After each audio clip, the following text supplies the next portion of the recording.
nahmaduhu wa nasta'inuhu wa nastahdihi wa nastaghfiruh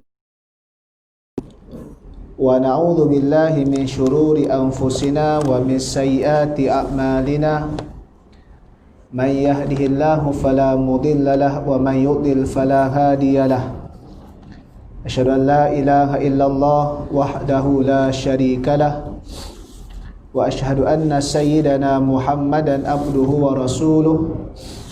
Allahumma salli wa sallim wa barik ala sayyidil mursalin imamil muttaqin wa ala alihi wa ashabihi ajma'in wattabi'in wa man istahihi ila yaumiddin amma ba'd.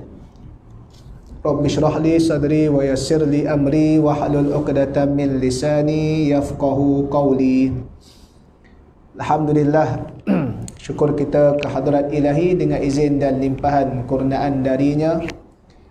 Kita masih lagi diberikan ruang dan peluang oleh Allah Subhanahu wa taala ini, setelah sekian lama kita berada dalam tempoh awal PKP dilancarkan pada 18 Mac, dan kita masih lagi sebenarnya dalam tempoh PKP, cuma fasa pemulihan, PKPP. Sebagai itu selalu diperingatkan untuk kita terus mematuhi SOP, belum lagi pasca Covid. Ada pasca Covid, masih lagi ada Covid, belum pasca belum lagi pasca Covid, dan 2-3 hari lepas kita pun diberikan lagi peringatan supaya terus mematuhi SOP, apatah lagi dengan kluster-kluster yang baru dan peningkatan angka pada 2 digit, mudah-mudahan semakin berkurang, tidak mencecah 3. Jadi kita teruslah jaga SOP yang telah digariskan oleh pihak kerajaan dan pihak berautoriti dalam menguatkuasakan undang-undang ataupun SOP yang dilaksanakan tersebut. Mudah-mudahan kita institusi masjid-masjid dan surau-surau ini tidak menjadi fitnah, backfire sekiranya berlaku apa-apa yang tidak diingini. Baik, InsyaAllah, tuan-tuan sidang jemaah yang dirahmati Allah, kita akan sambung. Cuma nak ceritanya sebagai sama-sama lah kita beringat, kalau di masjid surau ni mudah saja SOP dia, berwuduk daripada rumah, pastikan berwuduk daripada rumah, bawa sejadah sendiri, pakai pelitup muka, dan hadir awal dan selepas selesai urusan terus pulang, dan juga penjarakan sosial, tuan-tuan. InsyaAllah, jika kita jaga, nanti Allah Ta'ala permudahkan, Allah Ta'ala angkat wabak ni, kita kembali sebagaimana biasa, tuan-tuan, insyaAllah. Jadi tuan-tuan jangan sampai ada yang alpa dan juga kita panggil sambil lewat, nanti takut ditutup, ditarik nikmat untuk kita berjemaah dan juga mengadakan kembali aktiviti di surau-surau masjid ni, tuan-tuan, insyaAllah. Baik tuan-tuan, kita sambung tafsir ayat hukum, karangan Syekh Muhammad Ali As-Sabuni. Yang lepas, sebelum kita tertangguh ekoran PKP dilancarkan, kita pada bab yang ke-9 berkenaan dengan ayat pensyariatan puasa. Walaupun kita tak sempat baca satu persatu, tapi secara kita panggil, secara asasnya telah disentuh. Kalau tengok balik, ada rakaman video saya tengok dekat YouTube tuan-tuan punya ni, surau Jenaris ni, kita dah sentuh siapa yang wajib berpuasa, siapa yang berkenaan dengan qada puasa dan beberapa perkara lah. Jadi malam ni saya kira kita nak masuk kepada perbahasan perbincangan ayat yang seterusnya, ayat 190 sehingga 195 berkenaan dengan peperangan dalam Islam. Masih lagi di dalam surah Al-Baqarah. Jadi insyaAllah kita tengok 5-6 ayat ini membincangkan berkenaan pensyariatan peperangan di dalam Islam. Jadi sebagaimana biasa, saya akan bacakan ayat-ayat itu dan terjemahan dia, kemudian masuk kepada perbincangan perbahasan yang telah disusun oleh penulis Syekh Muhammad Ali As-Sabuni ini. Baik. A'udzu billahi minasy syaithanir rajim. Bismillahirrahmanirrahim. وَقَاتِلُوا فِي سَبِيلِ اللَّهِ الَّذِينَ يُقَاتِلُونَكُمْ وَلَا تَعْتَدُوا إِنَّ اللَّهَ لَا يُحِبُّ الْمُعْتَدِينَ وَاقْتُلُوهُمْ حَيْثُ ثَقِفْتُمُوهُمْ وَأَخْرِجُوهُمْ مِنْ حَيْثُ أَخْرَجُوكُمْ أَشَدُّ مِنَ الْقَتْلِ ولا تقاتلوهم عند المسجد الحرام حتى يقاتلوكم فيه فإن قاتلوكم فاقتلوهم كذلك جزاء الكافرين فإن انتهوا فإن الله غفور رحيم وقاتلوهم حتى لا تكون فتنة ويكون الدين لله فإن انتهوا فلا عدوان إلا على الظالمين الشهر الحرام بالشهر الحرام والحرمات قصاص فمن اعتدى عليكم فاعتدوا عليه بمثل ما اعتدى عليكم واتقوا الله واعلموا أن الله مع المتقين وأنفقوا في سبيل الله ولا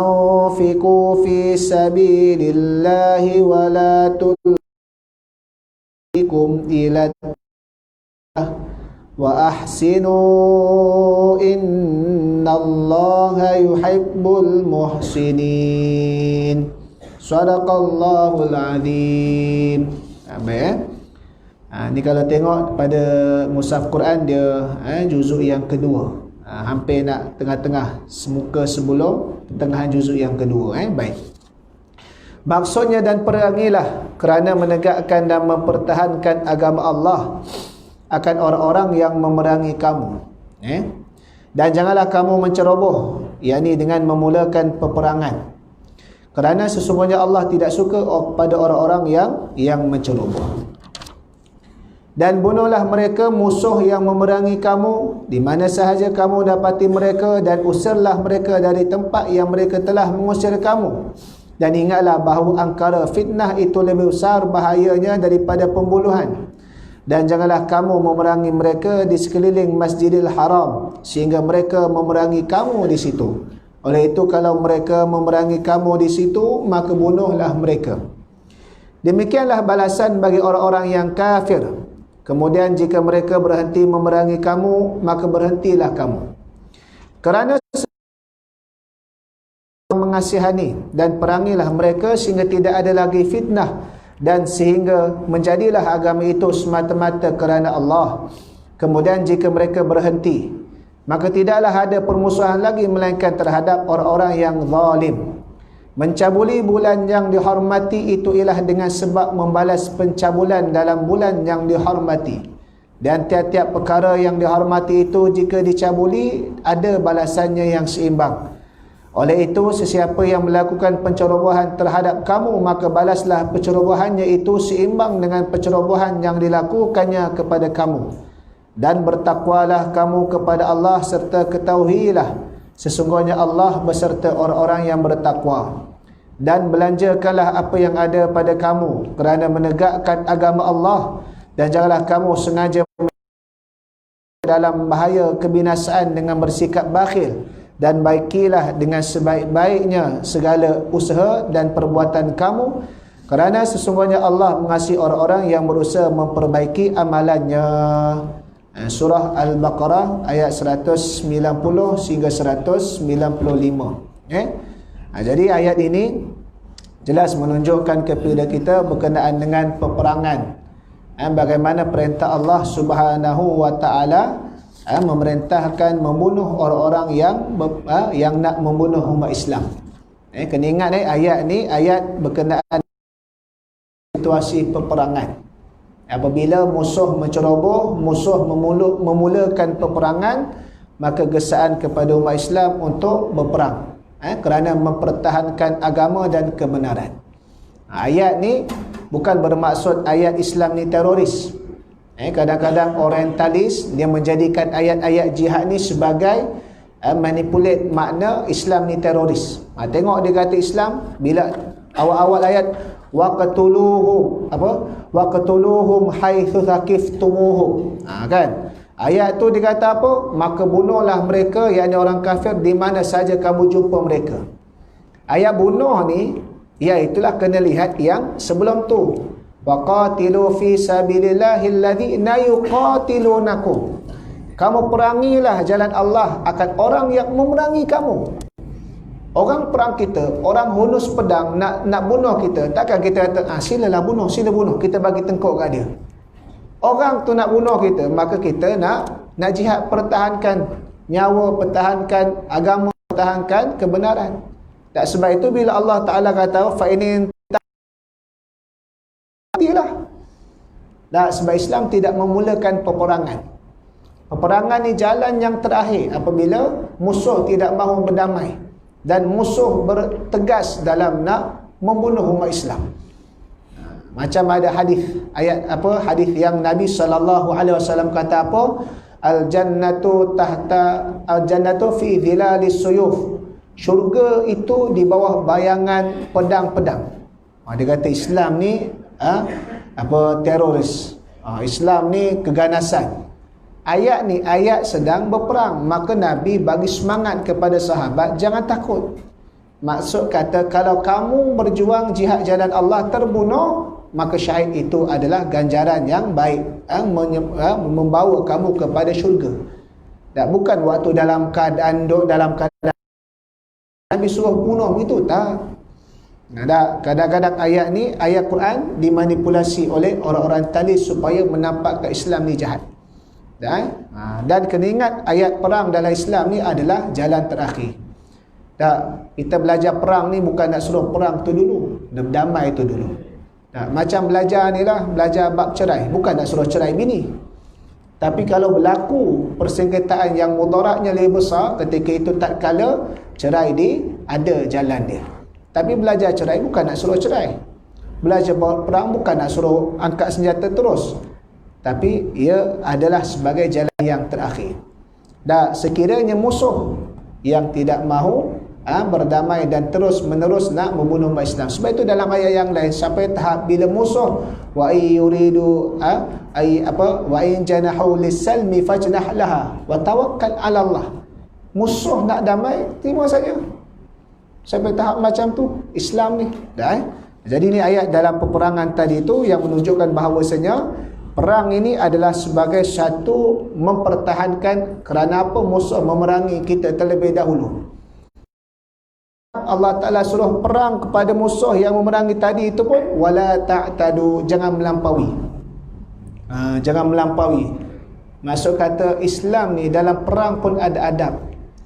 Jangan kata adab masuk ke dalam rumah, adab masuk ke tandas, adab masuk ke masjid, adab bernikah, ada apa lagi? Dalam perang pun ada adab. Islam ni cuba cantik dia. Dalam perang pun ada adab. Adabnya apa? Iaitulah mereka yang tak terlibat secara langsung dalam memerangi kita, tak boleh kita nak bunuh mereka. Sebab itu dalam Islam tak boleh nak bunuh orang-orang tua, wanita-wanita, kanak-kanak, bahkan nak menghancurkan harta benda yang tak ada kaitannya ataupun yang terlibat secara langsung pun dalam Islam satu perkara yang ditegah. Tak seumpama peperangan orang-orang yang barat, apa sahaja dia hancur, dia bunuh. Dan ini Islam sampai tahap macam tu. Islam ni yang mana sudah pastilah kalau fikirkan sampai tahap macam tu, sudah pasti Islam ni bukan rekaan daripada manusia tapi wahyu daripada Allah. Dalam ayat ini Allah menyebutkan, wahai kaum mukminin, berperanglah jalan Allah demi meninggikan dan memuliakan kalimah Allah. Perangilah kaum kafir yang memerangi kamu. Tak, orang kafir memerangi kita. Kerana perbezaan agama, hukum asal bukan perang. Perbezaan agama, hukum asalnya adalah dakwah. Dia kafir, hukum asalnya bukan kita perang dia, penggal leher dia, adalah kita dakwah dia, ajak dia kepada Islam. Berhujah, berdebat, berdialog, menyampaikan penjelasan, pidato, seumpamanya. Tapi kalau sampai tahap dia dah mengangkat senjata, dia nak perang kita, nak bunuh kita, maka kita mempertahankan diri. Suqadawi itu jihad, tebal 2 jilid tu kan. Yang dipanggil perang dalam Islam ni jihadud difa', jihad mempertahankan diri. Jihad dalam nak mempertahankan diri, mempertahankan kebenaran, mempertahankan agama Allah, mempertahankan. Maksud mempertahankan apa? Bukan kita mula, tapi musuh yang memulakan. Sebabkan itulah bila sebut kafir ni dia ada 4. Kafir zimmi, iaitu orang kafir yang berada di dalam negara Islam, pemerintahan Islam. Kafir muahad, kafir yang ada perjanjian dengan Islam. Selama mana dia jaga perjanjian tadi tu, dia selamat. Seumpama dalam perjanjian Sulhul Hudaybiyah, perdamaian, genjatan senjata. Kafir mustakman, kafir yang lemah. Dia ni ditindas di negara dia, dia datang ke tempat kita minta bantuan, minta perlindungan. Ada perjanjian, minta tolong dengan kita. Maka kita bagi bantuan kepada dia. Kita selamatkan dia. Selama mana dia tak khianat pada kita, tak apa. Maka diberikan. Yang keempat, barulah yang dipanggil perang. Kafir harbi. Yang daripada 4 jenis kafir ni, satu je yang diisytiharkan perang kerana sikap mereka tu memerangi kita. Kafir harbi. Yang lain daripada tu Islam jaga. Kerana perbezaan agama, hukum asalnya adalah dakwah. Kerana tugas kita ud'u ila sabili rabbika bil hikmah wal mau'izati wal mau'izatil hasanah wajadilhum billati hi ahsan. Tugas kita adalah dakwah, seru ke jalan Allah, sama ada dengan apa cara sekalipun, bersifat hikmah, peringatan yang baik, serta berdebat dengan sebaik-baik cara. Namun jangan berlebihan dengan membunuh kanak-kanak kecil, kaum wanita, orang memiliki kemampuan berperang. Yang tak terlibat, yang tidak ada kita panggil usaha langsung nak bunuh kita, jangan. Tak boleh, Islam tidak. Itu beza Islam ni. Sesungguhnya Allah Subhanahu Wa Taala tidak menyukai sikap berlebihan batas dan permusuhan dari mana pun sumber dia. Perangilah siapa sahaja yang kamu temukan dan jumpai. Ni waktu kat medan perang ni, musuh yang kita jumpa dah ketemu, bunuh sajalah. Bunuhlah musuh yang memerangi kamu di mana sahaja kamu dapati mereka, dan kemudian usirlah mereka dari tempat yang mereka telah mengusir kamu sebelumnya, iaitu Mekah, yang merupakan negeri asal kamu, di mana dahulu mereka mengusir kamu dari Mekah dengan sikap penuh permusuhan, penganiayaan, fitnah bagi kaum mukminin, dan mereka pun telah menyakiti kamu dengan pelbagai penyiksaan dan perampasan harta benda. Sebagaimana mana dulu mereka kita panggil menekan umat Islam sehingga ada yang mati. Antaranya keluarga Sumayyah, Yasir dan isteri dia Sumayyah. Ada yang diseksa teruk, Bilal dan seumpamanya. Jadi nak katanya dulu mereka yang memulakan. Tapi akhir sekali kita boleh lihat ini dalam konteks keadaan musuh ada kekuatan dan sedang memerangi kita. Tetapi apabila musuh dah lemah, Islam dia lain. Bila musuh dah lemah, Islam dia lain. Islam tak ambil kesempatan atas orang lemah. Tengok buktinya dalam Fathu Mekah. Bila Fathu Mekah, musuh lemah, tak boleh buat apa. Apa yang Nabi buat? Nabi bagi ampun, Nabi bagi pengampunan. Akhir sekali ramai yang masuk ke dalam Islam. Waktu tengah bertembung, musuh tengah ni kita kena pertahan. Kalau kita lemah, dia pula terkam kita. Lawan, pertahan. Bila musuh dah lemah, tengok Islam. Islam tidak seumpama musuh. Kalau lemah lagi dia tekan. Ini musuh. Islam tak. Islam tidak. Bila musuh dah lemah, maka dia bagi jalan. Tak, walhal boleh je. Sebab itu kalau tengok Ikrimah, bila pembukaan kota Mekah, Ikrimah lari sampai ke Laut Merah.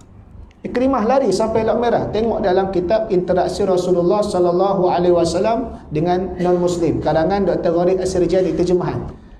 Kalau tengok beli Dewan Pustaka Fajar, warna kulit, warna hitam, cover dia. Ikrimah lari sampai ke Laut Merah tu. Sebab dia ni cukup takut. Ikrimah ni siapa? Anak Abu Jahal. Abu Jahal ni siapa? Yang memerangi Nabi, musuh yang mati terkorban dalam, yang mati dalam perang Badar. Ikrimah sebagai anak cukup marah dan benci kepada Islam. Bapa dia dibunuh oleh Islam dalam perang Badar. Maka setiap kali peperangan memang disertai lawan Islam. Lawan. Bukan sekadar caci, bukan sekadar hina, memang dia join perang lawan. Bila pembukaan kota Mekah, dia lari. Kerana pada tanggapan dia, habis dah, aku ni kena bunuh dah lepas ni. Sebab sebelum ni aku muka ni yang lawan ni, angkat pedang nak bunuh Nabi. Tengok sampai kali kat Laut Merah, nak naik sampan, nak seberang dah, isteri dia datang. Isteri dia datang panggil dia. Ambil, kau Kelantan lah kan, Dia kata, bang, balik bang. Kenapa nak balik ni? Rasulullah bagi pengampunan. Tak percaya, sebab cukup takut. Dia ingatkan Islam macam dia, main tipu hilah, main pasang perangkap. Kita pasang perangkap, pergunakan isteri dia, panggil, balik pancung. Dia ingat macam tu. Tak, apa bukti Rasulullah bagi pengampunan? Isteri dia kata, ya dia bagi, aku tak percaya, tak nak balik tu. Tak, isteri patah balik ke Mekah. Wahai Rasulullah, bagilah satu bukti aku nak beritahu ke Ikrimah ni, yang kamu ni dah bagi pengampunan ke orang dah ni. Rasulullah bagi syal tu, selendang Nabi. Pergi balik isteri ni. Dah pergi balik, tunjuk Ikrimah pun. Okey. Jalan tu pun waspada lagi. Dia ingat ni nak perangkap musuh, macam musuh perangkap Islam. Dia ingat Islam ni jahat sangat. Sampai depan tu Rasulullah, tu isteri lagi duduk jauh ni. Tak. Sampai isteri dapat pegang, Rasulullah panggil, baru datang. Akhir sekali last Ikrimah masuk Islam. Ikrimah masuk Islam. Rasulullah bagi tahu ke sahabat, jangan cela Abu Jahal depan Ikrimah, kerana akan menyakiti hati Ikrimah. Punya macam tu. Yang masuk Islam ni Ikrimah, Abu Jahal ni mati katak dah. Bahasa layak bagi Abu Jahal ni mampus dah. Dah dia lawan Tuhan, lawan Nabi. Kan? Tapi jangan kutuk Abu Jahal depan Ikrimah, kerana kamu akan melukai hati Ikrimah. Punya tahap. Bila Islam dah berkuasa, Islam bukan macam musuh. Dia bukan bila ada kuasa nak dendam, balas balik. Bila ada kuasa nak tekan pula orang yang lemah. Tak. Tapi kalau time tegang, tengah perang, kerana nak pertahankan Islam lebih utama, tu kena lawan. Tapi bila musuh dah hilang tu, sebab itu siapa-siapa dalam tengah perang pun dia tak terlibat dalam, kita panggil, yang ada kekuatan nak memusuhi kita, dia tak boleh nak dibunuh, kerana bukan dia. Kerana perang tadi tu, Islam perang nak menghilangkan kekuatan musuh dalam nak membunuh kita. Tu tujuannya. Bila musuh angkat untuk berdamai, maka Islam damai. Kerana apa? Dah tak ada ancaman. Islam perang bukan nak membunuh nyawa. Islam perang nak musuh yang mengancam nyawa kita. Bila dah tak ada ancaman, maka tidak ada persyariatan perang. Itu hebat Islam ni. Bukan mudah tuan-tuan. Sebab itu bila kat Mekah ni tuan-tuan, sahabat dah jumpa Nabi dah, tanya bila nak perang Rasulullah. Tuan-tuan, Islam tak berperang kat Mekah bukan kerana Islam tu bilangan dia sedikit. Ceklah dalam setiap peperangan yang berlaku, semua bilangan tentera Islam lebih sedikit daripada musuh, tapi berperang juga. Perang Badar, Islam 313 lawan musuh 1000. Perang tak? Perang Uhud, Islam daripada 1000, tengah jalan munafik hasut, patah balik 300, tinggal 700 lawan 2000. Perang Khandaq, Islam 3000 lawan 10,000. Perang Mu'tah, Islam 3000 lawan 200,000. Apa namanya, Turung punya. Nak kata tuan-tuan, banyak lagi perang-perang lain. Dah tu, kenapa kat Mekah tak perang juga? Kerana Allah nak tarbiyah sahabat-sahabat ketika itu, jangan perang kerana emosi dan dendam. Ingat kat Mekah tak boleh perang ke? Boleh. Umar Al-Khattab kat Mekah Islam. Tu dia hijrah.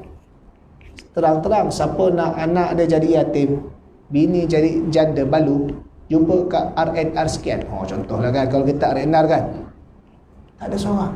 Maksud kata, waktu kat Mekah boleh perang. Sahabat Nabi jumpa Nabi, tanya bila nak perang. Tekanan begitu. Termasuklah Abdul Rahman bin Auf, orang-orang korporat. Orang-orang korporat dalam kitab Al-Idarah fi Asri Rasul. Data Hafiz Abdul Rahman, orang kita Arab. Abdul Rahman geng-geng korporat ni. Geng-geng korporat. Jumpa Nabi SAW, korporat yang masuk Islam. Ya Rasulullah, inna kunna izzun faqad amanna sirna adhillah. Wahai Rasulullah, dulu kami sebelum ni, yakni dalam keadaan musyrik sebelum Islam, kami ni mulia, VVIP, korporat. Orang korporat, orang sanjung. Faqad amanna, bila kami beriman, sirna adhillah, kami jadi hina Rasulullah. Kami jadi hina. Rasulullah kata, faqad umirtu bil afwi fala tuqatilu. Sampai sekarang ni aku diperintahkan untuk sabar. Allah perintahkan aku untuk sabar. Maka jangan kamu memulakan dan saling berperang. Makna kata, Mekah boleh dah perang. Tapi di antara hikmah dia, Allah nak didik perang tadi itu bukan sebab dendam, bukan sebab emosi. Perang dalam Islam hanya nak menghilangkan ancaman ke atas nyawa kita daripada kuatan musuh. Satu lain tadi tu. Tak. Jadi semua tadi itu merupakan tindakan lebih buruk daripada pembunuhan. Tak. Bila perang pula, kita tahu perang pula berlaku waktu di Madinah. Baru tahun kedua dah berlaku peperangan Badar Kubra. Orang-orang sahabat-sahabat daripada Muhajirin tak ada masalah perang. Tapi sahabat Ansar ni ada yang first time. Maka sebab itu Nabi kumpulkan, bila uzina lil ladzina yuqatiluna bi annahum zulimu, ayat tu turun. Maka Nabi tengok pandangan sahabat daripada Ansar. Mereka setuju baru perang. Bila perang pula, first time perang ni, maka tiba-tiba ada yang orang Muhajirin, walaupun tak ada masalah perang, tiba-tiba tengok, ni kaum duduk ngeteh sekali kat kedai mamak dulu ni. Tapi sebab berperang, ini dulu bukan main bola sekali. Itu yang dipanggil wal fitnatu asyaddu minal qatl. Fitnah di sini bukanlah fitnah kita cakap tuduh orang. Fitnah yang dicakap ni, sebab itu dikatakan tindakan apa? Mereka yang dulu menganiayai kamu, mereka yang maksudnya dalam keadaan musyrik dan memenyerai kamu, itu lebih teruk dosa dia daripada kamu bunuh. Perasaan kamu rasa bunuh dia tu dosa. Bunuh musuh waktu perang tak dosa, sebab memang diperintahkan bunuh. Tapi ialah tuan-tuan, nak bunuh orang ni bukan mudah. Kena pula kenalan kaum kerabat. Tak? Kita yang nak sembelih lembu pun bukan semua berani, tuan-tuan. Tengok darah Allah. Jangan kata sembelih lembu, bang, suami isteri bersalin. Masuk bang tengok, Allah tak boleh tengok darah. Isteri bersalin dia yang pingsan, tak boleh tengok darah.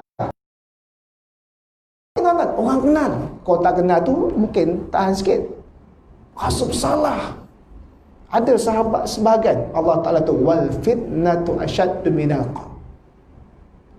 Dosa syirik mereka dan mereka menaik kamu tu sebenarnya hakikat lebih besar daripada kamu merasakan dosa bunuh. Kamu merasakan dosa bunuh, padahal tak dosa pun. So perintah. Tu Allah Ta'ala tenangkan mereka. Jika mereka memulakan peperangan, maka perangilah mereka. Jangan pernah mau menyerah dari mereka.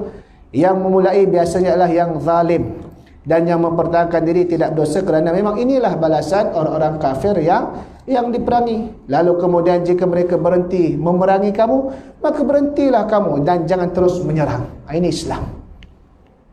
Dah berhenti, mereka minta berdamai, mereka dah hilang kekuatan, maka berhenti.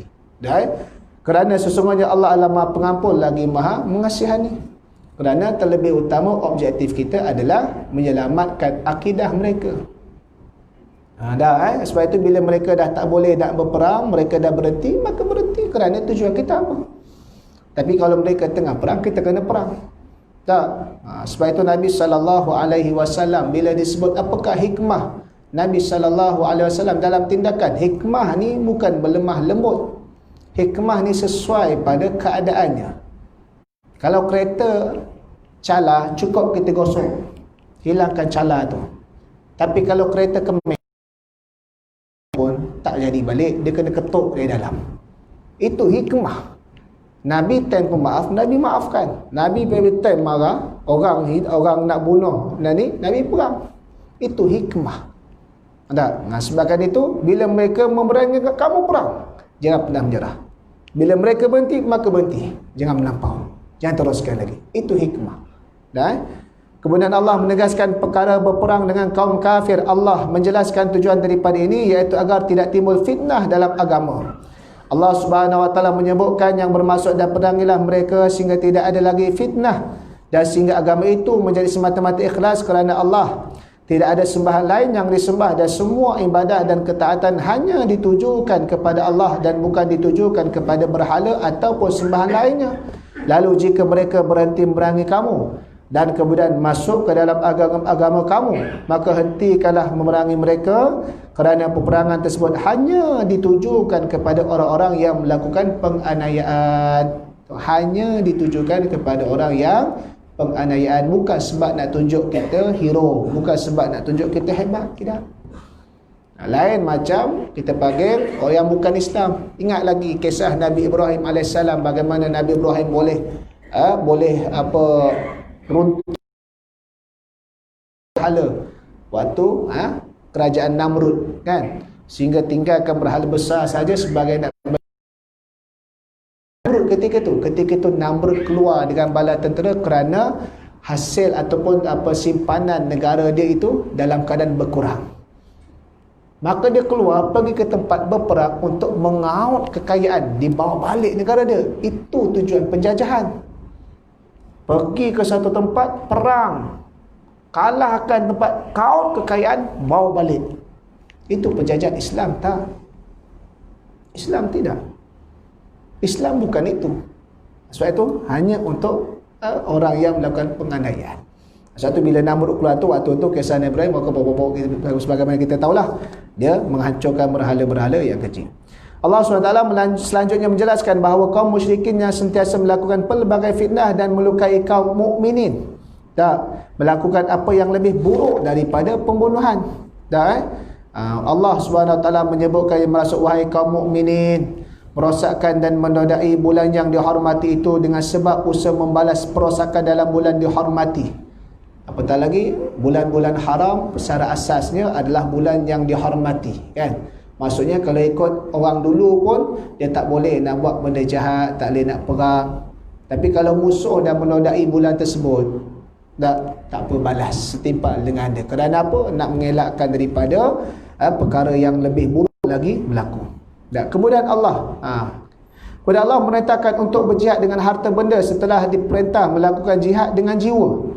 Allah menyebutkan, berinfaklah jalan Allah dan korbankanlah harta benda kamu jalan Allah untuk membantu agamanya. Pertahankan dan perjuangkan kebenaran. Janganlah kamu pelit ataupun bakhil kikir terhadap harta benda kamu, sebab tindakan ini akan melipat gandakan harta benda kamu dan membuat musuh kamu tersepit dan akhirnya hancur binasa. Berbuat baiklah, sesungguhnya Allah menyukai orang-orang yang berbuat baik. Jihad dengan nyawa, jihad dengan harta. Secara asasnya jihad dengan nyawa, sehingga korban nyawa ni paling besar sekali lah. Kerana kita tahu nyawa ni tak boleh nak diganti semula. Tapi ada ulama pun menyatakan ada hikmah kenapa Allah meletakkan jihad nyawa itu terlebih dahulu, baru disebut harta. Kerana jihad nyawa ni hakikat dia semua orang boleh buat. Sepatutnya yang kaya boleh jihad nyawa, yang miskin pun boleh jihad nyawa. Tapi kalau harta, yang boleh jihad hartanya orang. Sebab itu letak yang kedua, mampu. Sebab itu letakkan yang nyawa tadi pertama kerana ni paling besar. Yang kedua, dia sepatutnya boleh disambut oleh semua orang. Harta bukan semua, melainkan Allah Ta'ala bagi limpahan harta kepada mereka. Sahabat-sahabat yang, tapi sahabat-sahabat ni kalau tengok dalam perang Tabuk, ada seorang sahabat ni nama Abu Uqail. Sahabat ni nama Abu Uqail. Waktu perang Tabuk ni sangat getir sehingga Nabi SAW minta infak begitu besar. Osman 3 kali bangun bagi Nabi SAW, lepas tu infak lagi. Dalam perang Tabuk lah Abu Bakar infak seluruh harta, Sayyidina Umar separuh harta, dan Abdul Rahman bin Auf apa lagi, apa yang ada tunai di tangan ketika itu dia bagi semua. Sehingga kan ada seorang sahabat Abu Uqail ni, dia bagi setengah gantang kurma, sikit je, setengah gantang kurma. Satu gantang 26 hingga 28 je, 1,5 kilo ya, lebih kurang kurma. Banyak mana nak makan? Tentera Islam 30,000. Orang munafik ejek dia, balik menangis dia. Malam tu bangkit tahajud mengadu pada Allah. Ni Islam, dia ada tempat mengadu, iaitulah Allah. Esok Allah panggil, turut ayat Quran, Allah Ta'ala benarkan tentang infak sedikit lebih baik daripada munafik yang mana ada harta tak infak. Munafik dengar macam tu, dia pun pakat bawa harta nak infak pada Nabi. Turun ayat lain dalam surah Taubah belaka ni. Surah Taubah ni surah perang. Qul anfiqu taw'an aw karhan. Surah tu dah. Surah tu cukuplah sekadar tu tuan-tuan. SOP kita sekadar tu. Tapi nak kata akhir sekali Allah Ta'ala tak terima infak mereka. Jadi wallahu alam, mudah-mudahan Allah Ta'ala memberkati apa yang kita bincangkan, dan mudah-mudahan insyaAllah tuan-tuan jangan lupa pematuhan SOP sebagai ikhtiar kita sebagai manusia, dan dalam masa yang sama teruskan berdoa kepada Allah. Mudah-mudahan Allah Ta'ala memelihara kita. Apa yang baik itu datang daripada Allah, yang silap yang kurang itu datang daripada kelemahan diri saya sendiri. Aku qouli hadza wa astaghfirullahalazim li wa lakum. Wassalamualaikum warahmatullahi taala wabarakatuh.